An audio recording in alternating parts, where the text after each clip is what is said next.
Effective communication is one of the most important skills you can have in life. Even if you have an IQ of 150, or you're the smartest in your field, but you can't express this, people will never see your brilliance. But when you're able to use your words to form meaningful connections, to deepen relationships and influence others, your whole life changes. Now, let me be clear. I'm not talking about using empty words to manipulate, but rather helping others understand who you are as a person, your gifts, your talents, the value you bring, and that you're a person worthy of trust and respect. Yet most people neglect to develop their communication because the mindset is this: it's only a natural talent given to some. You're either born with it or you're not. Well, I'm here to dispel that belief. You can absolutely transform the way you speak, and I'm the living proof of that. I'm a first-generation immigrant, part of the last wave of boat people from Vietnam who arrived in the US not knowing any English. Yet here I am today. In addition to being an attorney, I'm also a public speaker and communication coach. And in the next few videos, I will take you through some basic steps to take your communication to the next level. So stay tuned. The first step is to learn and practice. Build a routine of continually reading on communication. Watch and listen to some of your favorite speakers and jot down notes on things you want to work on. Are there qualities about them that make you want to emulate that in your everyday speech? And more importantly, practice, practice, practice. Practice in front of a mirror, practice in front of your friends.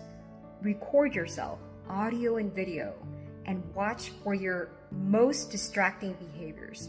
Those things that if you remove will have the most impact on your speech, and then build on good qualities one at a time. Step number 2 is preparation for a specific event or presentation.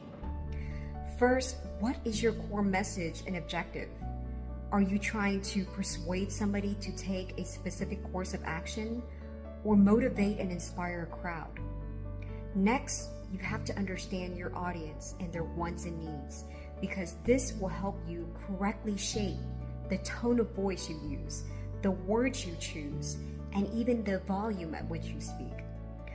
Finally, don't forget to use the power of storytelling. People connect to true human experiences so much more than just facts and figures.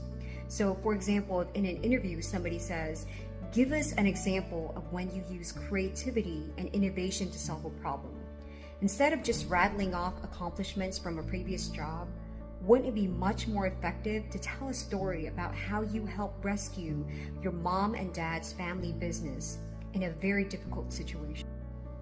Step number 3 is to look the part. People form judgments about who you are as a person within a fraction of a second. So if you want to be taken as a professional, look like one. That means don't show up in wrinkled, stained clothes, dirty fingernails, disheveled hair. And beyond this are your nonverbal communications, which sometimes speaks louder than the words are actually spoken. What does this mean?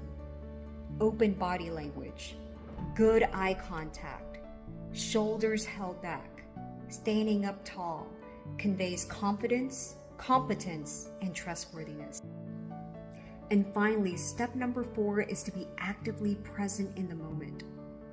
If we're talking about a presentation, you should know your material inside out so you can be in tune with your audience's reaction. Maybe you see most of them look confused, so you rephrase your point in simpler terms or open up the floor for questions. If we're talking about personal conversations, then you've got to use your eyes, your ears, and your intuition to truly understand what they're trying to express, as opposed to just the words that are spoken. At the end of the day, communication is about human connection. And if you're able to make others feel heard, understood, and valued, your communication will be elevated on a whole new level.